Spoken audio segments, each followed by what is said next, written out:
Welcome everyone, आप सभी का इंग्लिश आउल में बहुत बहुत स्वागत है।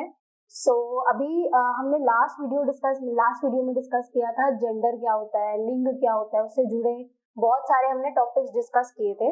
अब आज का जो वीडियो है वो होगा ग्रोथ और डेवलपमेंट पे।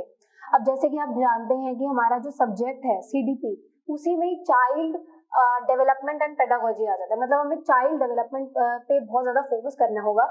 और क्योंकि इस सेशन में और जो आने वाले सेशंस होंगे उनमें हम बहुत सारी इंपॉर्टेंट चीजें डिस्कस करने वाले हैं और बहुत ज्यादा मोस्टली ज्यादातर एग्जाम्स में सीटेट हो चाहे रीट हो चाहे एचटेट हो, मेजरली चाइल्ड डेवलपमेंट पे क्वेश्चंस आते हैं।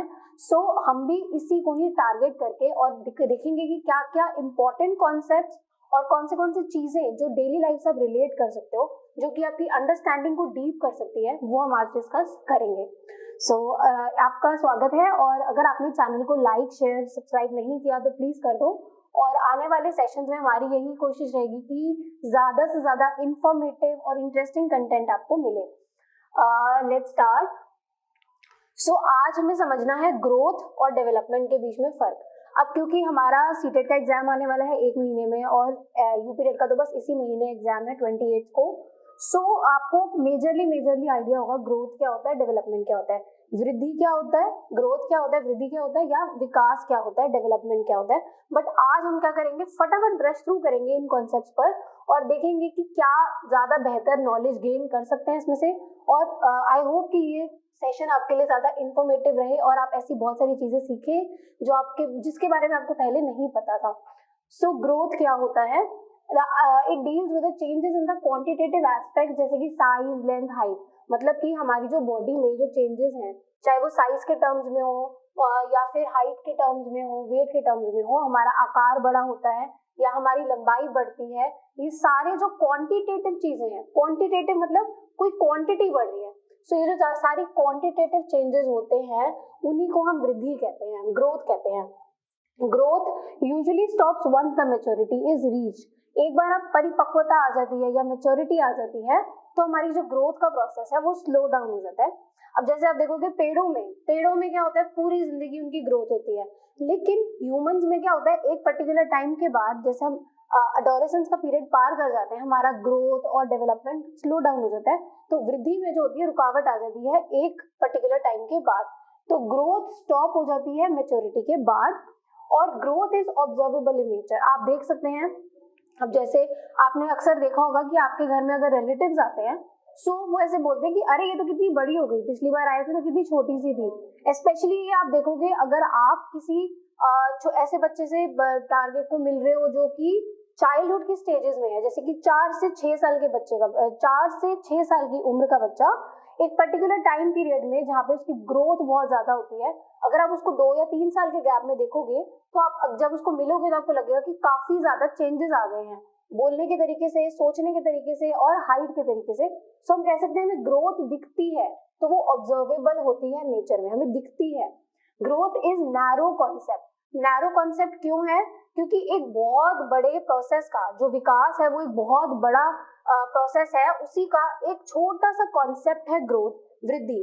और ग्रोथ में और may not bring any improvement in function. अब जैसे अगर मैं मोटी हो जाऊं तो इसका कोई मेरे फंक्शन में कोई चेंज नहीं आया, तो मैं ये कह सकती हूँ कि हर तरह से ग्रोथ होना फंक्शन में चेंज लाएगा या नहीं लाएगा हम ये नहीं कह सकते। तो जरूरी नहीं है कि कोई बच्चा अगर आकार में बड़ा हो जाए, मोटा हो जाए, तो हम कहेंगे कि वो इम्प्रूव हो गया अपने फंक्शन में।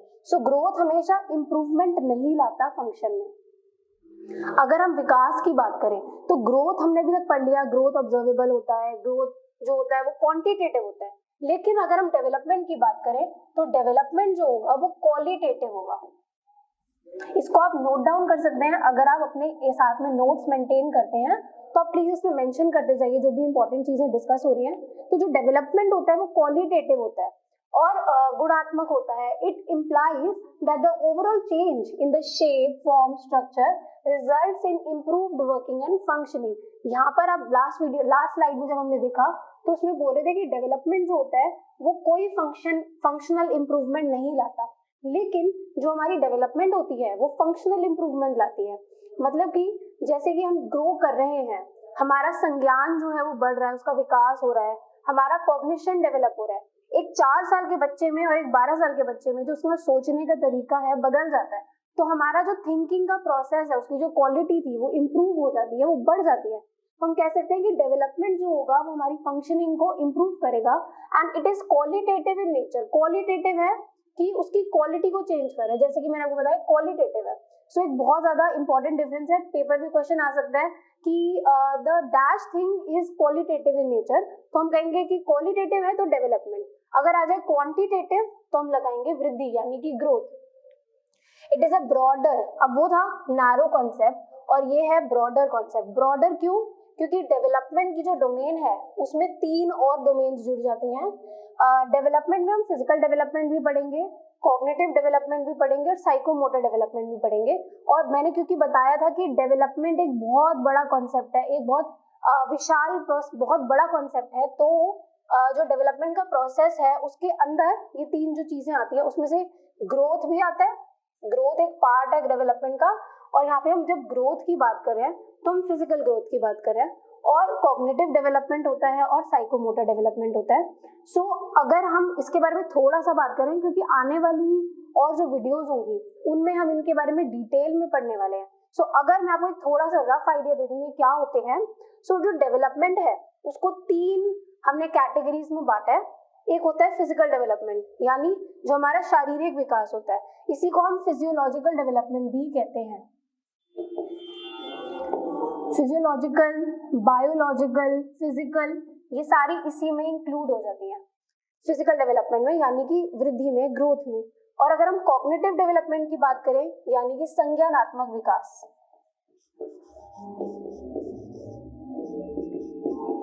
जो हमारा संज्ञानात्मक विकास है वो आ जाएगा हमारा कॉग्निटिव डेवलपमेंट में। और कॉग्निटिव डेवलपमेंट के लिए बहुत फेमस साइंटिस्ट हैं जिनको इनकी थ्योरीज देने के लिए डिवोट किया जाता है, वो है पियाजे। जीन पियाजे को हम क्रेडिट देते हैं जब भी हम कॉग्निटिव डेवलपमेंट की बात करेंगे।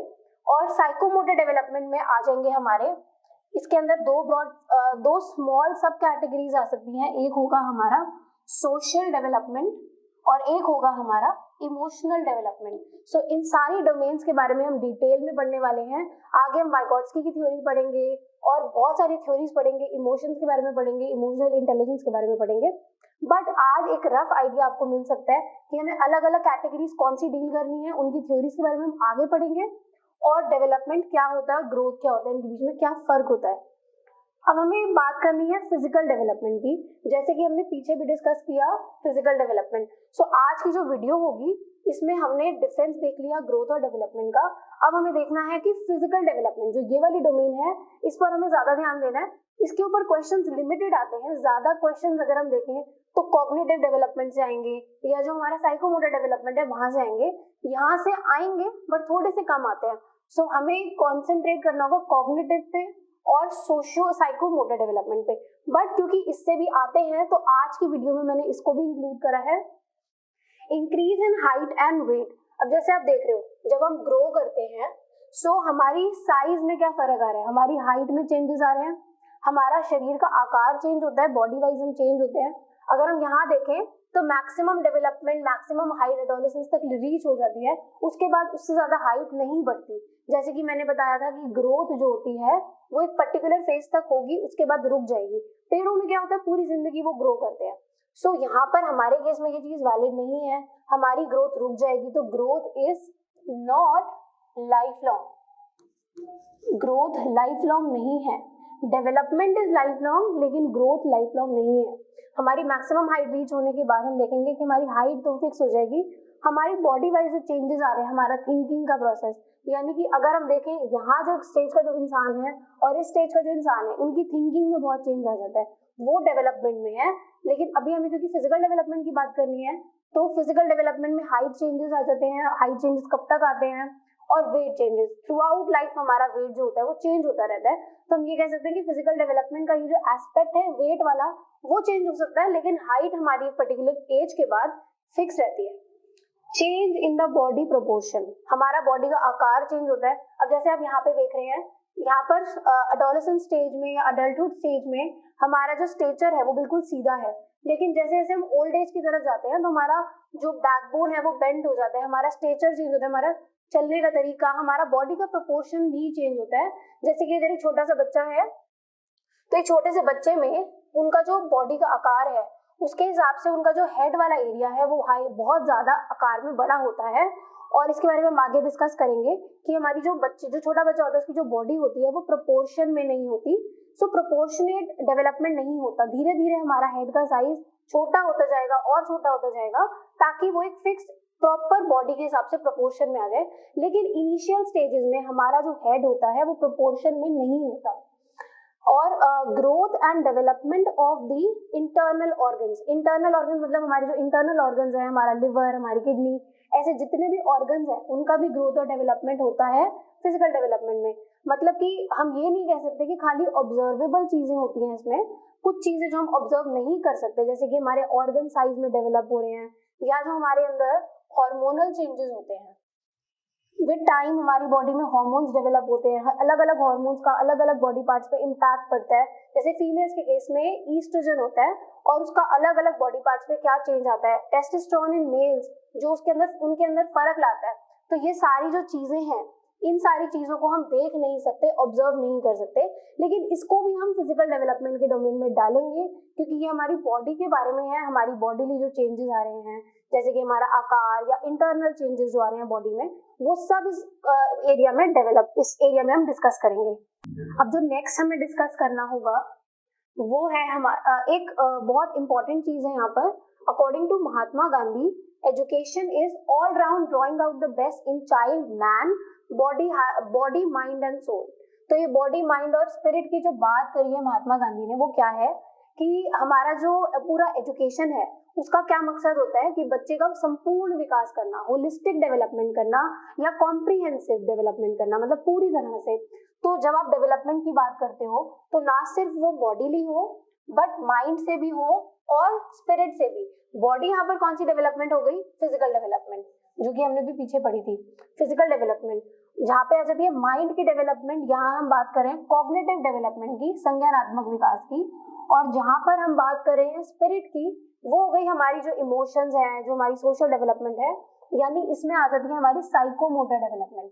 सो ये जो है डेवलपमेंट जो है कॉन्सेप्ट, इसमें हम जब थिंकर्स के ऊपर भी देखें उन्होंने भी इसी चीज पर जोर दिया है कि डेवलपमेंट को होगा, जो बच्चे का डेवलपमेंट है वो हर एक एरिया में होना चाहिए।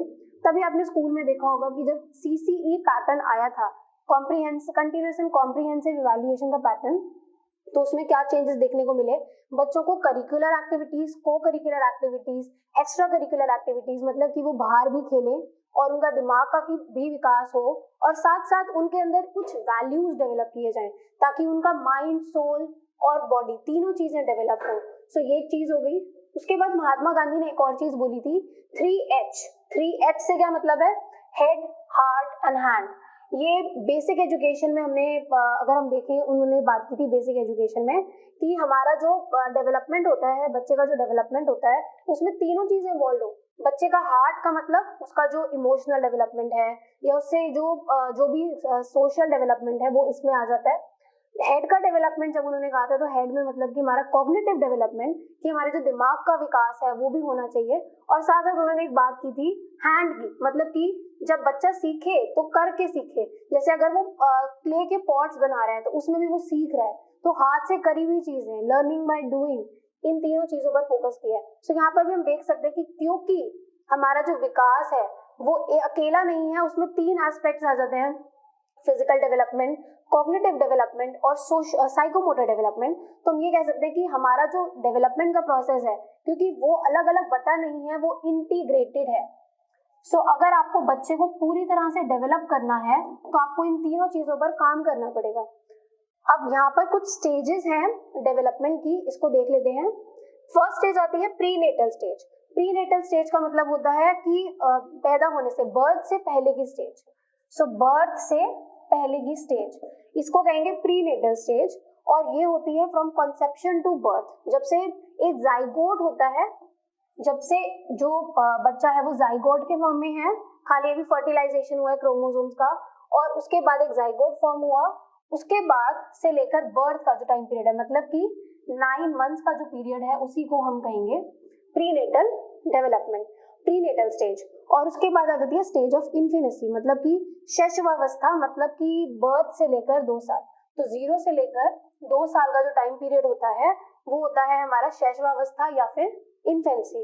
फिर आती है हमारी चाइल्डहुड की स्टेज, यानी कि बाल्यावस्था।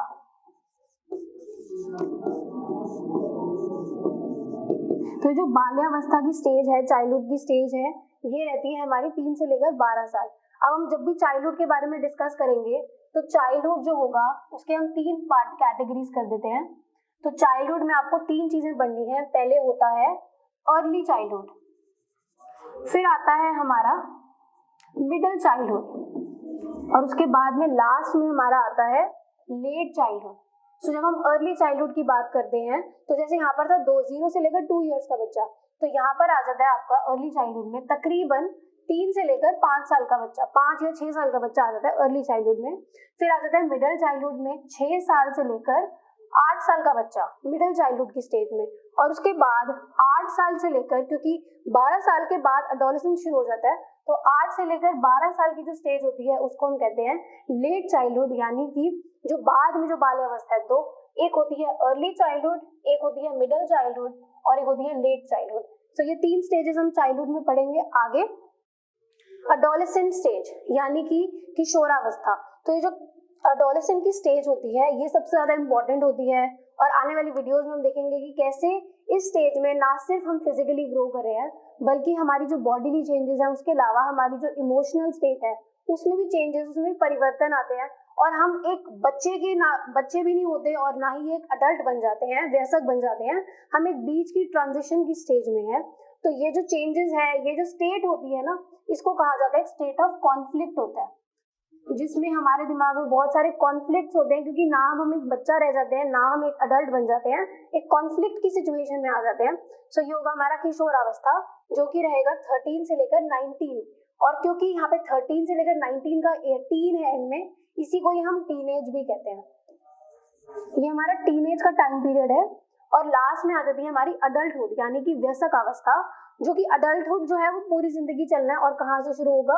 20 साल से। सो 20 साल का जो बच्चा होगा वहां से लेकर थ्रू आउट लाइफ वो एक अडल्ट बन चुका है, वयस्क बन चुका है, and beyond in the strict sense from the age of attainment of maturity till death. जब तक आप मेच्योरिटी अचीव नहीं कर लेते हैं, जब तक आपकी डेथ नहीं हो जाती, ये स्टेज रहेगी अडल्टहुड की। अलग अलग स्टेजेस में अलग अलग डेवलपमेंट होती है। तो मैंने आपको स्टेजेस बता दी कि जैसे पहली की स्टेज जो थी वो हमारी प्री नेटल स्टेज, फिर हमारी आती है इन्फेंसी की स्टेज, फिर आती है हमारी चाइल्डहुड की स्टेज, फिर आती है हमारी अडल्टहुड की स्टेज। ये सारी स्टेजेस के बाद अब हमें देखना है कि इन स्टेजेस में कैसे डेवलपमेंट होती है। सो जब बच्चा 1 से 2 साल के बीच का होता है, अभी हम प्री नेटल स्टेज के बारे में बात नहीं कर रहे, 1 से 2 साल का बच्चा जो होगा उसमें रैपिड इंक्रीज होगा। जो प्री नेटल स्टेज होती है उसके बारे में हम ज्यादा बता नहीं सकते, क्योंकि उसके लिए हमें स्टडी करने के लिए हमें स्पेसिमेन, हम किसके ऊपर स्टडी करें, क्योंकि वो सब इंटरनल होता है। लेकिन फिर भी हमें पता है कि वहां पर भी रैपिड डेवलपमेंट ही होती है, क्योंकि एक जाइगोट क्या होता है? जाइगोट का मतलब एक सिंगल सेल, एक सेल से एक पूरा का पूरा ऑर्गेनिज्म बन गया, एक पूरा का पूरा फीटस बन गया। तो क्योंकि डेवलपमेंट में एक सेल से हम बहुत सारे सेल्स, मतलब मल्टी सेलुलर ऑर्गेनिज्म बना लेते हैं with in a span of just 9 महीने। सिर्फ 9 महीने में इतनी डेवलपमेंट हो जाती है, इतनी फास्ट स्पीड से। सो हम कह सकते हैं वो भी रैपिड स्पीड से हो रही है डेवलपमेंट। उसके बाद जो हम ऑब्जर्व कर सकते हैं 1 से 2 साल का बच्चा, 1 साल का बच्चा भी अभी बच्चा बस हुआ है से लेकर जब वो 2 साल का हो जाता है, सिर्फ 2 साल में हमें एक rapid increase in height and weight दिखता है। बच्चा अपने साइज से डबल हो जाता है। सो हम कह सकते हैं कि रैपिड डेवलपमेंट हो रही है, हाइट की भी और वेट की भी।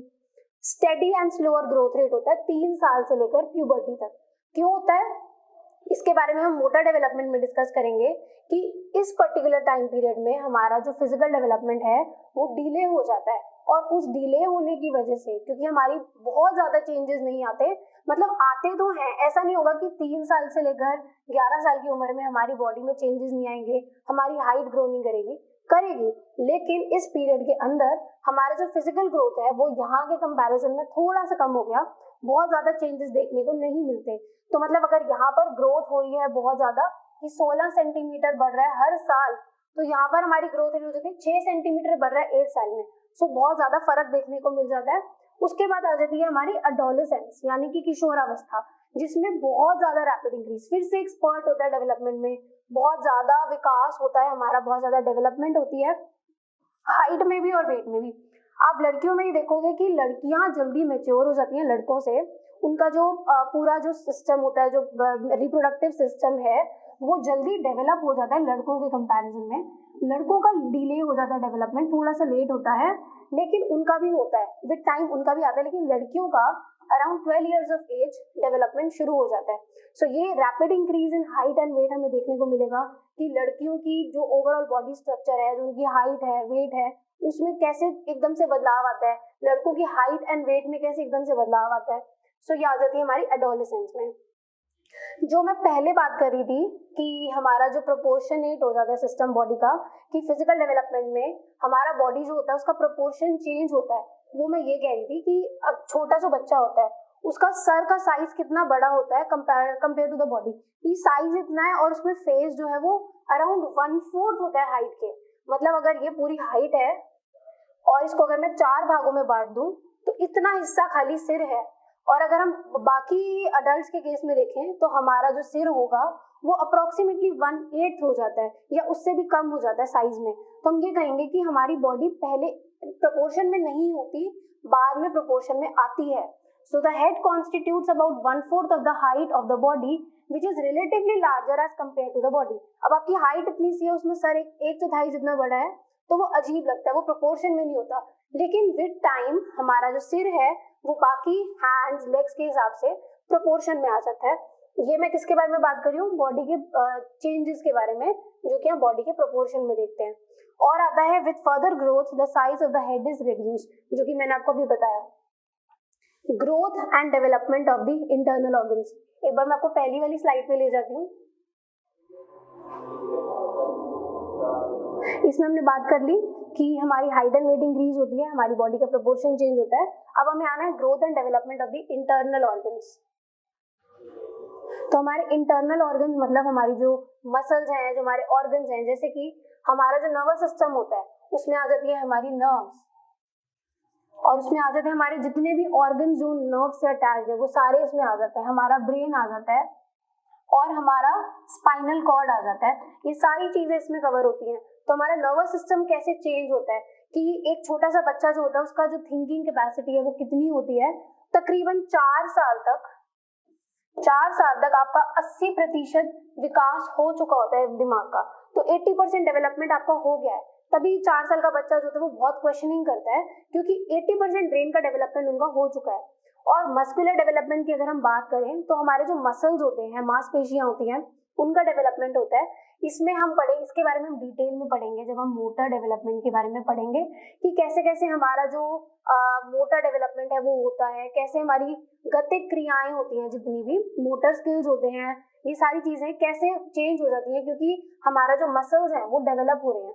तो पहले कैसे हम छोटे छोटे काम, जैसे कि एक बॉल को जो बच्चा उठाएगा वो ऐसे नहीं उठाता, वो ऐसे उठाता है, पूरी बॉडी से उठाता है। तो ये मस्कुलर सिस्टम में चेंजेस आने की वजह से जो हमारे बड़े बड़े मसल्स हैं उनमें चेंजेस आता है और छोटे वाले मसल्स में चेंजेस आते हैं, तभी विद टाइम हम चीजों को पकड़ना सीख जाते हैं सही तरीके से। तो मस्कुलर सिस्टम के जो चेंजेस हैं इसके बारे में हम पढ़ेंगे।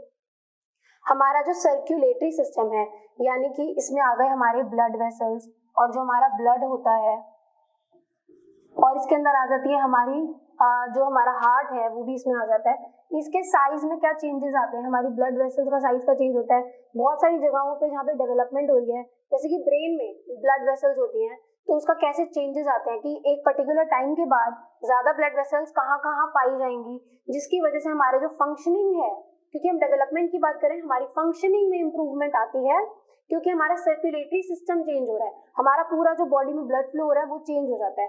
और डाइजेस्टिव सिस्टम में चेंजेस, कि डाइजेस्टिव सिस्टम में आ गए हमारे जितने भी जीआई ट्रैक्ट होता है ना, जो हमारा गैस्ट्रोइंटेस्टाइनल ट्रैक्ट है, जिसमें आ गए हमारा स्टमक हो गया और हमारा ईसोफेगस हो गया जो हमारा फूड पाइप है, और इसके अंदर हमारे जो लार्ज इंटेस्टाइन, स्मॉल इंटेस्टाइन और जो भी रिलेटेड ऑर्गन्स हैं जैसे कि पैनक्रियाज हो गए, लिवर हो गए, इन सब चीजों में डाइजेस्टिव सिस्टम में चेंजेस आ रहे हैं, उनका साइज चेंज हो रहा है, उनकी फंक्शनिंग कैसी हो रही है।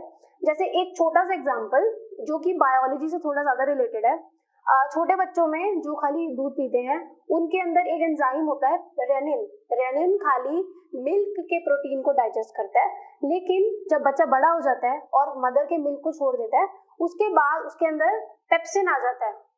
तो रेनिन का जो एंजाइम था वो पेप्सिन बन गया विद टाइम। तो इसका मतलब डाइजेस्टिव सिस्टम में चेंजेस हुए, जो पहले एंजाइम था रेनिन उसको रिप्लेस कर दिया पेप्सिन ने। तो ऐसा क्यों हुआ? क्योंकि डाइजेस्टिव सिस्टम में चेंजेस आए, क्योंकि विद टाइम बॉडी की न्यूट्रिशनल रिक्वायरमेंट्स चेंज हो गए, सो हमारा डाइजेस्टिव सिस्टम चेंज हो गया। रेस्पिरेटरी सिस्टम में चेंजेस आते हैं कि जैसे हम छोटे बच्चों को देखें तो उनका लंग साइज बहुत छोटा होता है, उनके जो लंग्स हैं, फेफड़े हैं, वो बहुत छोटे हैं। बड़ों में उनकी जो साइज है वो बढ़ जाता है, रिब्स का साइज बढ़ जाता है, जो डायफ्राम होता है उसका साइज बढ़ जाता है। सो इन सारे चेंजेस की वजह से रेस्पिरेटरी सिस्टम भी इंप्रूव होता है। तभी छोटे बच्चे ज्यादा दूर तक भाग नहीं सकते क्योंकि उनका रेस्पिरेटरी सिस्टम जो है वो डेवलप नहीं होता। सो हम ये कह सकते हैं कि इंटरनल ऑर्गन्स के चेंजेस भी होते हैं, इवन दो हमें इतना दिखता नहीं है, ऑब्जर्व नहीं कर सकते, लेकिन ये भी इंक्लूड होते हैं हमारे फिजिकल डेवलपमेंट में, क्योंकि ये हमारे शारीरिक तौर पे या बॉडीली हमारे चेंजेस आ रहे हैं। मोटर डेवलपमेंट, अब ये जो गतिक क्रियाएं हैं इनके बारे में हम अभी डिस्कस करेंगे कि मोटर स्किल्स क्या होते हैं। पहले तो हम ये देखते हैं मोटर डेवलपमेंट क्या होता है। Motor development involves the quantitative changes in the movement or the actions of the body and depends upon the brain maturation, sensory input, increase in the size composition, strength, flexibility, experiences and opportunities for practice। मतलब कि हमारा जो motor development है उसमें qualitative changes होंगे जो कि हमारे मूवमेंट को और हमारे एक्शंस को, हमारी क्रियाओं को चेंज करते हैं of the body and depends on the brain maturation. हमारा ब्रेन कैसे मैच्योर कर रहा है कि अगर एक 2 साल का बच्चा है और एक 12 साल का बच्चा है तो उनका जो मसल्स हैं वो किस तरह से डेवलप्ड हैं, और एक 2 साल का बच्चा क्या क्या चीजें कर सकता है। जैसे एक 2 साल का बच्चा अगर एक किसी बॉक्स को उठा रहा है तो वो ऐसे उठाता है, और एक बड़ा बच्चा बॉल को ऐसे उठाता है। तो वो क्यों हुआ? क्योंकि उनकी ब्रेन मेच्योरिटी हो चुकी है। 12 साल का बच्चा ज्यादा मैच्योर है, वो बॉल को सीधा ऐसे पकड़ेगा, ग्रिप में पकड़ेगा, और एक छोटा बच्चा अपनी पूरी बॉडी को यूज करके पकड़ेगा। सेंसरी इनपुट, कितने सेंसेस हमारे एक्टिव हैं, इस पे भी डिपेंड करेगा motor development. Increase in the size composition strength, हमारी टाइम के साथ साथ जब हम बड़े होंगे तो हमारी बॉडी में स्ट्रेंथ डेवलप होती है, फ्लेक्सिबिलिटी डेवलप होती है, लचीलापन डेवलप होता है, अनुभव मिलते हैं हमें ऐसे, और साथ साथ हमें अपॉर्चुनिटीज मिलती हैं। अब यहाँ पे अनुभव वाली लाइन बहुत इंपॉर्टेंट है। अब एक छोटा बच्चा है, उसको अगर वो ड्राइंग कर रहा है, कलरिंग कर रहा है, और वो क्यों ऑब्वियसली नीट नहीं करेगा क्योंकि उसकी अभी फाइन मोटर स्किल्स डेवलप नहीं हुए, तो उसकी जो अगर पेरेंट्स हैं अगर उसको अप्रिशिएट करें कि वाह आपने बहुत अच्छा बनाया है, इसको दीवार पे लगाते हैं या फ्रेम करते हैं, क्योंकि छोटे, ये आपने फॉरेन कंट्रीज में देखा होगा कि बच्चों की जो पहली ड्राइंग होती है उसको वो फ्रेम करके घर में लगाते हैं, उसको आर्ट माना जाता है। तो ये जो चीजें हैं इसको अप्रिसिएशन मिलने की वजह से, ऐसे एक्सपीरियंस देने की वजह से बच्चों का जो उनको अपॉर्चुनिटीज मिलती है उनको अपॉर्चुनिटीज देना कि आप जाओ, अगर आपको ड्राइंग में इंटरेस्ट है तो आप ऐसी क्लासेस ज्वाइन करो जहाँ पे आपको सीखने को मिले। तो ऐसी चीजें करने से आपका मोटर डेवलपमेंट ज्यादा अच्छा होता है। अब मेरे नोन में कोई है जो बचपन में बहुत स्क्रिबलिंग करते थे, तो आज के टाइम पे उनकी जो आर्टिस्टिक है, टैलेंट है, वो इतना डेवलप हो गया है कि वो किसी का फेस डायरेक्टली बना सकते हैं। तो क्योंकि उनको बचपन में अप्रिशिएट किया गया, ऐसे एक्सपीरियंसेस दिए गए, ऐसी अपॉर्चुनिटीज दी गई, तो वो बच्चा डेवलप कर गया। सो इसीलिए मोटर डेवलपमेंट में सबसे ज्यादा इंपॉर्टेंट चीजें क्या होंगी कि हमारा जो ब्रेन है वो कैसे डेवलप हो रहा है, हमारे को किस तरह के एक्सपीरियंस मिल रहे हैं, हमारी बॉडी कितनी फ्लेक्सिबल है, स्ट्रेंथ है बॉडी में, ये सारी चीजें जो है वो इम्पैक्ट करती है मोटर डेवलपमेंट को। मोटर डेवलपमेंट जैसे कि मैंने अभी बताया कि मोटर डेवलपमेंट छोटा बच्चा कैसे पकड़ता है, बड़ा बच्चा बॉल को कैसे पकड़ता है, उसमें फर्क आ जाता है क्योंकि उसके अंदर 2 चीजें आ जाती हैं। एक होते हैं हमारे फाइन मोटर डेवलपमेंट और एक होता है हमारा ग्रॉस मोटर डेवलपमेंट। अगर हम इसको हिंदी में देखें तो फाइन मोटर, जो हमारा ग्रॉस मोटर डेवलपमेंट होता है उसमें आ जाए, उसको हम कहते हैं स्थूल गतिक क्रियाएं, स्थूल गतिक क्रियाएं। और जो हमारा फाइन मोटर डेवलपमेंट है इसमें आ जाता है हमारा सूक्ष्म गतिक क्रियाएं। तो ये जो स्थूल और सूक्ष्म गतिक क्रियाएं हैं इसको हमें थोड़ा ध्यान से पढ़ना है। Gross motor development skills involves the ability for controlling the movement of the larger bones, larger muscles। मतलब जो बड़ी बड़ी चीजें हैं, हमारे बड़े बड़े बोन्स, जैसे हमारे हाथ का जो मसल्स है वो बड़े हैं, हमारे लेग्स के मसल्स बड़े हैं, तो जो बड़े मसल्स हैं उसको हम पहले कोऑर्डिनेट करना सीखते हैं और बाद में हमारे छोटे मसल्स को। ऐसा क्यों है ये हम पढ़ेंगे अगली वीडियो में, जिसमें हम प्रिंसिपल्स ऑफ डेवलपमेंट में पढ़ेंगे कि क्यों पहले हम बड़े मसल्स पे कंट्रोल करते हैं और फिर छोटे मसल्स पे। तो पहले हम अपनी बड़े मसल्स को कंट्रोल करेंगे ना, तभी हम बॉल को छोटे बच्चे ऐसे पकड़ते हैं, क्योंकि उनका बड़ा मसल जो है वो डेवलप हो चुका है, छोटे मसल्स डेवलप नहीं हुए, यानी कि फिंगर के मसल्स डेवलप नहीं हुए। ऐसे ही जब वो बॉल को मारते हैं, हिट करते हैं, तो अपने बड़े मसल्स को यूज करेंगे ज्यादा, छोटे मसल्स को नहीं करेंगे। तभी अगर आप एक छोटे बच्चे को धक्का मार दोगे तो वो गिर जाएगा, उसके बैलेंस नहीं होगा, क्योंकि उसके जो टोज हैं उसके मसल्स अभी डेवलप नहीं हुए। तो मोटर डेवलपमेंट जो होती है उसमें ग्रॉस मोटर डेवलपमेंट होती है पहले और फाइन मोटर डेवलपमेंट होती है बाद में। इसके ऊपर पेपर में क्वेश्चंस आते हैं कि एक बच्चे में पहले कौन सी डेवलपमेंट होती है, तो हम बोलेंगे कि पहले ग्रॉस होती है और फिर फाइन होती है। The fine motor skills involves the control over the small muscles and bones of the body। जैसे कि मैंने बताया कि फिंगर्स का कंट्रोल हो गया, particularly in the hands and the feet. तो इस एज में जो टीचर्स हैं उनको ध्यान देना चाहिए कि जब बच्चा इस स्टेज ऐसी स्टेज में पहुंचे जब उसका फाइन मोटर डेवलपमेंट का स्टेज आ जाए, और ये यूजुअली कौन सा पीरियड होता है, ये होता है प्ले स्कूल का जो टाइम होता है। इस टाइम पे बच्चों के फाइन मोटर स्किल्स डेवलप होना शुरू करते हैं। तो अगर आप बच्चों को क्ले, जैसे आप देखोगे आजकल प्लेवे में क्या होता है कि बच्चों को बोला जाता है घर से क्ले लेकर आओ, तो क्ले से जब वो खेलेंगे तो उनके फाइन मोटर स्किल्स डेवलप होते हैं। बच्चों को बाहर ले जाओ, उनको बोलो मिट्टी में खेलो या मिट्टी से घर बनाओ, सो ऐसी चीजें करने से उनके फाइन मोटर स्किल्स जो होंगे वो डेवलप करेंगे। ऐसे क्वेश्चन आ सकते हैं पेपर में कि आप एक छोटे बच्चे को स्क्रिबलिंग करने के लिए क्यों देते हो, क्योंकि उनके फाइन मोटर स्किल्स डेवलप हो सके। तो पहले आप बच्चों को स्क्रिबलिंग की स्टेज में लेके जाओगे। स्क्रिबलिंग करते टाइम बच्चे कुछ भी बनाते हैं, हाथ से कोई भी ड्राइंग बनाते हैं, कोई भी पैटर्न बनाते हैं, उसके बाद उनको लाइंस बनाना सिखाया जाता है कि सीधी लकीरें बनाना, ऐसे बनाना, टेढ़ी लकीरें बनाना। फिर उसके बाद उनको कर्व्स बनाना सिखाया जाता है, जैसे कि जब हम कर्व बनाते हैं तो क्योंकि पहले हमने उनको सीधी लकीर बनानी सिखाई, फिर हमने उनको कर्व बनाना सिखाया कि ऐसे कर्व बनता है। तो पहले बच्चों को स्क्रिबलिंग करने का मौका दो, उनको क्ले से खेलने का मौका दो, फिर उसके बाद उनको लाइंस तक लेके जाओ, फिर उसके बाद उनको कर्व्स पे लेके जाओ, फिर उनको अल्फाबेट की स्टेज पे लाओ। सो ये पैटर्न फॉलो किया जाता है, क्योंकि ये हमारी डेवलपमेंट ऐसी ही होती है। फाइन डेवलपमेंट पहले ग्रॉस मोटर डेवलपमेंट होती है और फिर फाइन मोटर डेवलपमेंट है। तभी अगर छोटा बच्चा आप देखो कभी भी पेंसिल को ऐसे नहीं पकड़ेगा, वो ऐसे पकड़ता है, क्योंकि बड़े मसल का डेवलपमेंट पहले होता है और फिर छोटे मसल का डेवलपमेंट होता है। आई और हैंड का coordination reflects the capacity of the central nervous system. अगर आप छोटे बच्चे को बॉल पकड़ाओगे तो वो यूजुअली कैच नहीं कर पाएगा, क्योंकि आई और हैंड का, आंखों का और हाथ का कोऑर्डिनेशन जो होता है वो इतना ज्यादा नहीं होता। तो आई और हैंड कोऑर्डिनेशन धीरे धीरे डेवलप होता है, क्योंकि ये भी हमारे सेंट्रल नर्वस सिस्टम, मतलब कि हमारा जो ब्रेन होता है वो कंट्रोल करता है to identify and process the visual information and to respond with the precise movements such as writing in a straight line. अगर आपने वो मूवी देखी हो जो ईशान अवस्थी था जिस मूवी में, उस मूवी में क्या होता है कि वो बच्चे को वो कहता है कि डिसलेक्सिया होता है, तो उसके भाई से पूछा जाता है कि क्या जब तुम उसके तरफ बॉल को फेंकते हो तो क्या वो पकड़ पाता है, तो वो कहता है कि नहीं पकड़ पाता, क्योंकि उसका आई और हैंड का कोऑर्डिनेशन नहीं है। अगेन बिकॉज उसका सेंट्रल नर्वस सिस्टम जो था उसमें इफेक्ट था डिसलेक्सिया की वजह से।